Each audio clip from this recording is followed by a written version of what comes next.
Hi friends, welcome back to our channel. ఈరోజు మన కిచెన్లో చాలా ఈజీగా సింపుల్గా రాత్రి మిగిలిన అన్నంతో దోశలను ఎలా చేయాలో చూపించబోతున్నానండి.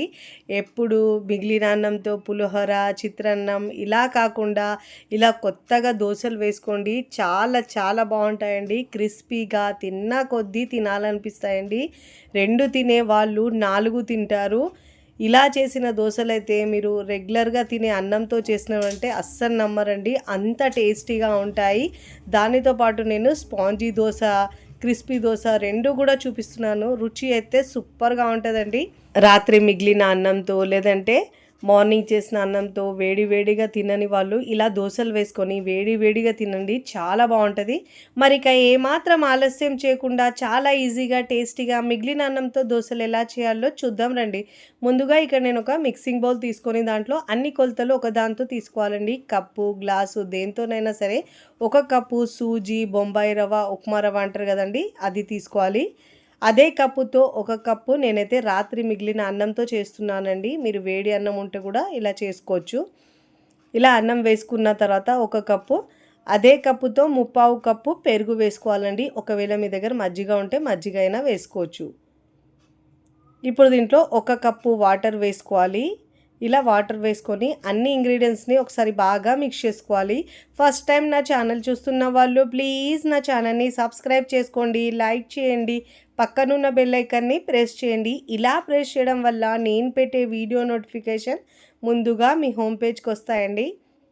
ఇప్పుడు ఇలా అన్ని ఇంగ్రీడియంట్స్ని బాగా మిక్స్ చేసుకున్న తర్వాత ఒక 10 నిమిషాలు పెట్టుకుంటే సరిపోతుందండి. అంతకంటే ఎక్కువ అవసరం ఉండదు. మూత పెట్టేసి పక్కకు పెట్టుకోవాలి. మార్నింగ్ లేవగానే మనం ఇలా చేసుకుంటే అప్పటికప్పుడు బ్రేక్ఫాస్ట్ రెడీ అవుతుందండి. చూడండి, 10 నిమిషాల తర్వాత చూపిస్తున్నాను. కాస్త మిశ్రమం గట్టిగా అయిపోతుందండి, ఎందుకంటే రవ్వ కూడా ఇంకా అన్నం కూడా ఇలా మొత్తము వాటర్ని అబ్జర్వ్ చేసుకొని గట్టిగా అయిపోతుంది మిశ్రమం. ఇప్పుడు మిక్సీ జార్ తీసుకొని దాంట్లో మిక్సీ జార్లో వేసుకొని దీంట్లో ఒక 1/2 కప్పు లేదంటే అవసరాన్ని బట్టి వాటర్ వేసుకుంటూ మెత్తగా గ్రైండ్ చేసుకోవాలి. నేను ఇక్కడ యూజ్ చేసే ప్రోడక్ట్స్ ఏమైనా మీకు కావాలంటే నేను డిస్క్రిప్షన్లో లింక్ ఇస్తానండి, అక్కడ నుంచి మీరు బై చేసుకోవచ్చు. చాలామంది ఈ దోశ తవా గురించి అడిగారండి. ఆల్రెడీ నేను చెప్పాను, దాని లింక్ డిస్క్రిప్షన్లో ఇస్తానండి. నేను యూజ్ చేసే ప్రతి ప్రోడక్ట్ మీకు డిస్క్రిప్షన్లో లింక్ ఇస్తాను. ఇప్పుడు ఇలా మెత్తగా గ్రైండ్ చేసుకున్న తర్వాత మిక్సింగ్ బౌల్లోకి వేసుకోవాలి పిండిని. ఇప్పుడు ఇలా వేసుకున్న తర్వాత చూడండి, కన్సిస్టెన్సీ మీకు చూపిస్తాను. ఇలా ఉండాలి. రెగ్యులర్గా మనం దోశలు ఎలా వేసుకుంటామో అదే కన్సిస్టెన్సీ ఉండాలండి. వాటర్ చూసుకుంటూ యాడ్ చేసుకోవాలండి. బ్యాటర్ పల్చగా అయితే మనకు దోశలు అనేవి సరిగా రావు. ఇప్పుడు దీంట్లో రుచికి సరిపోయినంత ఉప్పు వేసుకోవాలి. మీ టేస్ట్ని బట్టి యాడ్ చేసుకోండి. మార్నింగ్ బ్రేక్ఫాస్ట్లోకి హడావిడి లేకుండా టిఫిన్కి ఎలాంటి పిండి లేనప్పుడు ఇలా ఇన్స్టెంట్గా చేసుకోవచ్చండి.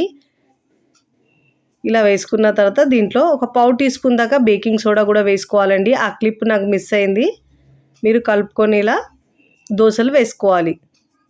ఇప్పుడు స్టవ్ మీద పెనం పెట్టుకొని పెనం బాగా వేడైన తర్వాత వాటర్ చిలకరించి టిష్యూ పేపర్ లేదంటే క్లాత్తో తుడుచుకున్న తర్వాతనే మంటను లో ఫ్లేమ్లో ఉంచి 2 గరిటెల పిండి వేసుకొని వీలైనంత పల్చగా స్ప్రెడ్ చేసుకోవాలండి. మీకు ఎంత పల్చగా కావాలంటే అంత పల్చగా స్ప్రెడ్ చేసుకోవాలి.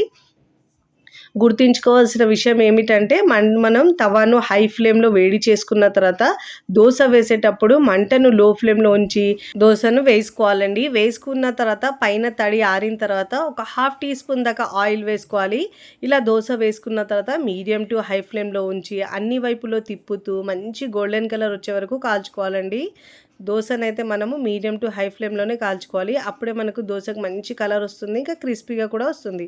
ఇప్పుడు ఇలా ఫోల్డ్ చేసుకొని ప్లేట్లోకి తీసుకోవాలి. చూడండి ఎంచక్క కలర్ వచ్చిందో. ఇప్పుడు ఇలా ఫోల్డ్ చేసుకొని ప్లేట్లోకి తీసుకోవాలి. ఇదే విధంగా మరొక దోశ వేసి చూపిస్తున్నానండి. నేనైతే ఇక్కడ క్రిస్పీ దోశ, స్పాంజీ దోశ చూపిస్తున్నాను. ఇక్కడ నేను స్పాంజీ దోశ కూడా చూపిస్తున్నాను. చూడండి, ఇలా వేసుకున్న తర్వాత 2 గరిటెల పిండి, దీనిపై నుంచి సన్నగా కట్ చేసుకున్న ఉల్లిపాయలు, టమాటో ముక్కలు, పచ్చిమిరపకాయలు, కొత్తిమీర మీకు నచ్చిన విధంగా వేసుకోవచ్చండి. క్యారెట్ వేసుకుంటే కూడా బాగుంటుంది పిల్లలకు. ఇలా వేసుకున్న తర్వాత పైన మూత పెట్టేసి ఉడికించుకోవాలండి. మంచి కింద కూడా మనకు కలర్ వచ్చే వరకు ఇలా ఉడికించుకోవాలి దోశనైతే.